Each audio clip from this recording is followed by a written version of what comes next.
Hello, I'm Nero, and I want to welcome you to the first True Crimes on AAT. All the trail names will be deleted from this video so that the guilty party will not be insulted. All right, this is the first really nice day that I've had. Warm day. I'm going to show you this view first. I'm up, let's see, where am I? I'm past the Cherokee Mountains. I'm heading into, oh crap, some city. I can't remember what it's called.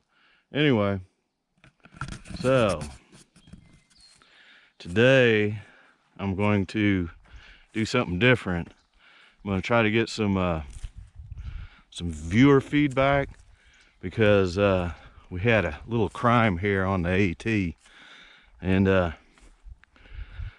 see, it's bad enough that you have to keep your food away from the bears, and then you got mice in all the mountain shelters and some of the hostels. Some of the hostels have rats too, and on top of that they got these flying squirrels, so they hang around the mountain shelters, and they fly in and just eat stuff out of your bag. They just eat right through it, and then when you try to chase them off, they just fly away. So anyway, that's not the crime. The crime, and I'm gonna let you guys be the jury and see what y'all say. But what happened was, this one guy, he said he got up in the morning and his bag was off the bear hang, and it was laying in the shelter.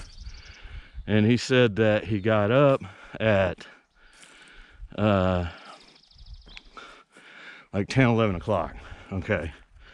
So he said he looked in the bag and everything was gone except for some of his meat. And so this is in the Smokies, where it's easy to run out of food because there's no place to go. And so he said he had to hike 20 miles with no food to get out of the Smokies. And then so he said he asked a guy if he saw somebody there, and he said, yeah, the guy just left. But he didn't have any description of the guy that left that I know about. Okay, so then he's hiking, and he's asking people if they knew anything about his food bag. And he said most of them, or all of them, he said, showed him their food bag. Inside of their food bag to show that they didn't have the food.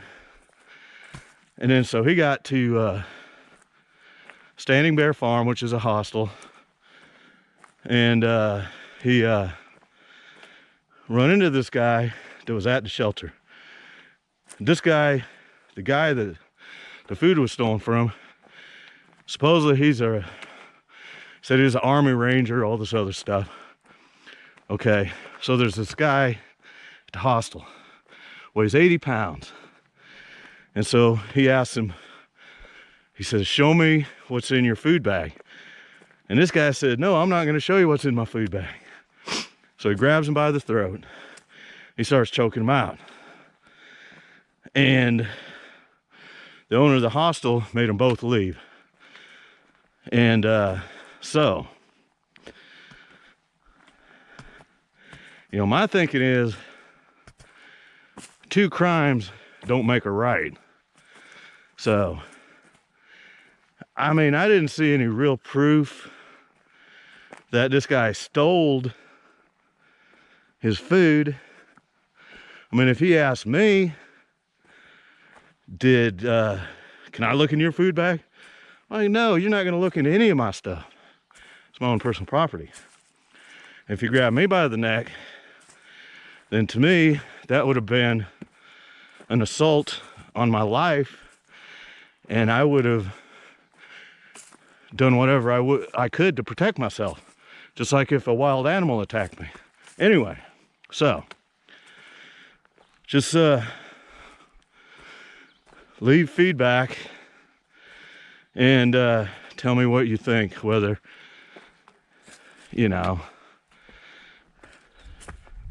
I don't know what happened.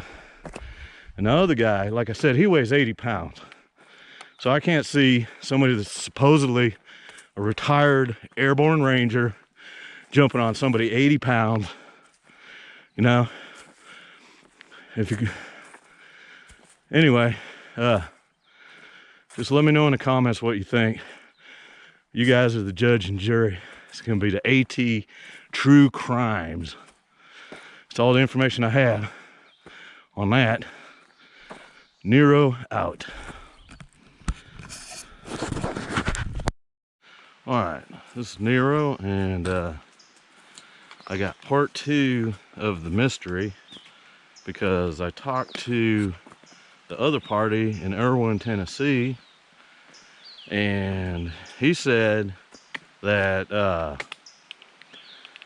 that he was in Standing Bear Hostel, and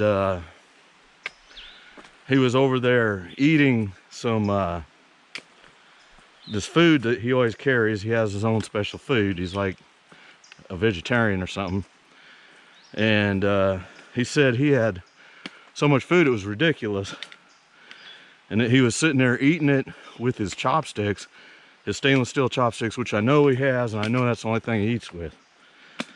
And he said that the guy asked him, well, let me see your spoon, which is weird, because he said, the other guy said, let me see your food bag. And so he holds up his chopsticks, and he says, next thing you know, the guy got him by the throat, has him by the throat. And he also said the guy's not a real ranger, that he went to a school in college or something. I don't know what the deal is. ROTC or something. And then he's faking it. So anyway, so he says he didn't take the food.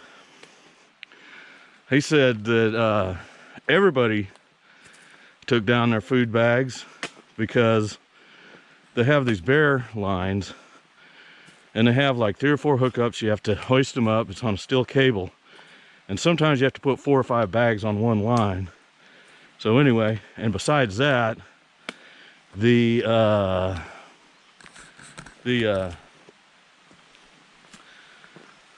flying squirrels that'll get your food, and raccoons. And there was one case where these guys were on Max Patch, which is a bald, there's no trees, so they had all their food bags piled up for a wind brace, because balds are really windy. And these raccoons come up and stole all the food bags. And one girl said that she was asleep because they were cowboy camping, which means like they're just sleeping out in their quilts on their footprint, no tent. And she said she thought she was petting a dog, and she got up and looked, and it was a raccoon. So who knows what really happened, but yeah, as far as I know, that's all I know about it. The other guy, the one that said this guy stole his food, he's like, yeah, I did this investigation and blah, blah, blah, blah, and this and that. And so I don't know the real story. But either way, I don't see somebody my size, about 200 pounds, going up to somebody 80 pounds and grabbing them by the throat. Especially if it's a ranger, because those guys are trained killers. Everybody in the Army is, really. Everybody in the armed forces. But anyway, leave on a comment what you think about all this, if you want to. And I'll see if I can get some more information. Be part 3 of Mysteries on the AET. Alright, Nero out. Alright, I found a little flat spot, so I'm gonna go ahead and do part 3 of the mystery of the missing food on the AET. Because, okay, I told you in the first one, I talked to the first guy, and he said that his food was gone, that he did an investigation, and he talked to people, and so he's absolutely certain that it was this other guy, this 80-pound guy. So then at the last hostel I was at Uncle Johnny's, I talked to the other guy, the one that got choked out, and he said that the guy come up to him and asked, do you let me see your spoon? I was like, okay, because the other guy told me that he asked everybody if you could see their food bags. Or he said most people offered except for him. And anyway, so this guy was eating anyway, so we showed him his chopsticks. And I know for a fact this guy uses chopsticks, and he brings his own food that he has made for him. And so I was like, well, something doesn't add up, because one guy told me he asked for his food bag, and the other one said he asked for his spoon. So anyway, so I was talking to someone else, and he said, yeah, well, I talked to the first guy, and he said he had a Sea to Summit spoon. I said, well, I got a Sea to Summit spoon. He goes, no, it wasn't one of those plastic ones. It was a titanium one. And then, you know, and then it kind of made sense. So, I mean, it sounds to me like the guy that got beat up was the one telling the truth. But anyway, I just want to see people's comments and see what they think. I know it's going to be weird because everybody's got an opinion. But anyway, go ahead and do it. So this is Nero out. The first mystery on the AT. More to come, maybe. Alright, Nero out. Have fun, love people, and wear your mask when you're in public. Alright, bye. Hi, and I hope you've enjoyed the first episode of True Crimes on the AT. And once again, all the trail names have been deleted to protect the guilty. Nero out. Have fun, love each other, and don't hate. Don't be a hater. Alright, Nero out.